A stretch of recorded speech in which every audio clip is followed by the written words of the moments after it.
فرعون دنیا کا واحد انسان ہے جس نے کہا انا ربکم الاعلی، میں سب سے بڑا رب ہوں، اور اپنے آپ کے رب ہونے کا دعویٰ انسانوں میں صرف فرعون کا ہے۔ اس کی باندی مسلمان ہو گئی، موسیٰ علیہ السلام کا کلمہ پڑھ لیا، ایمان چھپتا نہیں، وہ پتہ چل گیا۔ فرعون نے اس کو پکڑوایا، اس کی 2 بچیاں، ایک دودھ پیتی ایک ساتھ چلتی، اور اس نے دربار میں کڑاہ میں تیل ڈلوایا، نیچے آگ لگوائی، تیل ابلنے لگا۔ جب وہ پوری طاقت سے ابلنے لگا تو اس نے فرعون نے اس عورت سے، اس باندی سے کہا یہ آگ تیرے سامنے ہے، جلتا ہوا تیل، موسیٰ کے رب کو مانے گی تو پہلے تیری بچیوں کو جلاؤں گا، پھر تجھے جلاؤں گا، اور اگر مجھے رب مانے گی تو تیرے گھر کو سونے چاندی سے بنا دوں گا، تیرے گھر کو سونے چاندی سے بھر دوں گا۔ وہ کہنے لگی فرعون یہ تو میری 2 ہیں، میری 100 ہوتی تو اللہ کے نام پہ آج میں قربان کر دیتی۔ فَاقْضِ مَا أَنْتَ قَاضٍ، کر جو تجھے کرنا ہے۔ تو پاگل ہو گیا، غصے میں کہنے لگا اس کی بڑی بیٹی کو ڈال دو۔ تو انہوں نے اس کو یوں ٹانگوں سے پکڑا اور وہ چیختی چلاتی ہوئی تھی۔ ماں کا ایک بول اس کی جان بچا سکتا تھا، اور پھر گھر جا کے توبہ کر لیتی۔ وہ کہتی اللہ مجھے معاف کر دے، میں نے کلمہ کفر کہا۔ اس کو ٹانگوں سے پکڑا ہوا ہے، اس کے ہاتھ نیچے جھول رہے ہیں، اور وہ اماں بھی کہہ رہی کہ مجھے بچا لو۔ ماں نے اپنی آنکھوں سے بچی کو تیل میں یوں ڈوبتے دیکھا، اور پھر وہ ابھری جیسے مچھلی تلنے کے لیے، جیسے مچھلی تلی جاتی تو باہر آ جاتی، اوپر آ جاتی، تو وہ ایسے بلبلے اٹھ رہے تھے۔ وہ ایک ہی لمحے میں اس کی تو جان گئی، ایک آنسو کا قطرہ اس نے نہیں نکلنے دیا اپنی آنکھوں سے، اور اپنے دل کو جب مضبوط کیا تو میرے رب کی غیرت، میرے رب کی رحمت محبت حرکت میں آئی۔ اللہ نے ماں کی آنکھوں سے پردہ ہٹا دیا، اور ماں نے اپنی بیٹی کی روح کو نکلتے دیکھا،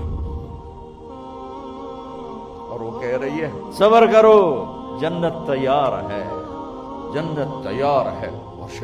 معصوم بچی کو تو پتہ بھی نہیں تھا کہ کیا ہونے والا ہے، اس کو پکڑ کے یوں ڈالا، اس کی تو آہ بھی نہ نکلی، اور وہ مچھلی کی طرح تلی گئی۔ اب پھر ماں کا کلیجہ پھٹا، اللہ نے پھر آنکھوں سے پردہ ہٹایا، اور انہیں اپنی بچی کی روح کو نکلتے دیکھا، اور وہ کہہ رہی جنت تیار ہے، جنت تیار ہے۔ جب اس کو پکڑ کے لے جانے لگے، اس نے فرعون کو دیکھا۔ فرعون اس کی آنکھوں میں آنکھیں نہیں ڈال سکتا، نظریں نیچے ہو گئی اس کی۔ کہنے لگی میری ایک بات مانو گے، میری ایک خواہش پوری کرو گے؟ فرعون نے پوچھا کیا؟ کہ جب میں بھی جل جاؤں تو میری اور میری بچیوں کی ہڈیوں کو اکٹھے دفن کرنا، باہر پھینک نہ دینا، دفنا دینا۔ فرعون نے کہا تمہاری یہ خواہش پوری کی جائے۔ انہوں نے کہا پیچھے ہٹ جاؤ، میں نے اللہ کو جان دینی ہے، مجھے دھکا دینے کی ضرورت نہیں ہے، میں اپنے اللہ سے ملنے جا رہا ہوں۔ سبحان اللہ، جب اللہ مطلوب ہوتا ہے تو موت محبوب بن جاتی۔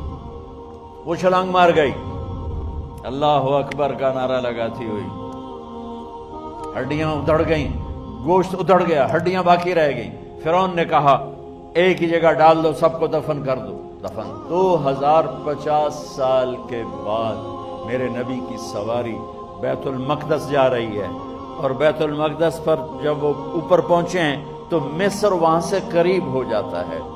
جب وہ اترنے لگے تو میرے نبی نے کہا جبریل جنت کی خوشبو آ رہی ہے، جبریل جنت کی خوشبو آ رہی ہے۔ کہاں سے؟ ابھی تو جنت اوپر ہے، ابھی تو اوپر جانا ہے، تو یہ زمین سے جنت کی خوشبو کیا آ رہی ہے؟ تو جبریل نے عرض کی یا رسول اللہ، فرعون کی ایک باندی تھی جو اللہ سے سودا کر گئی جان کا اور اپنی بچیوں کا،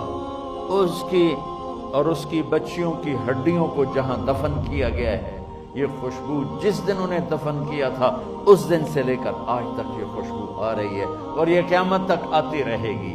اللہ اپنے نام پہ قربان ہونے والوں کی یوں قیمت لگاتا ہے۔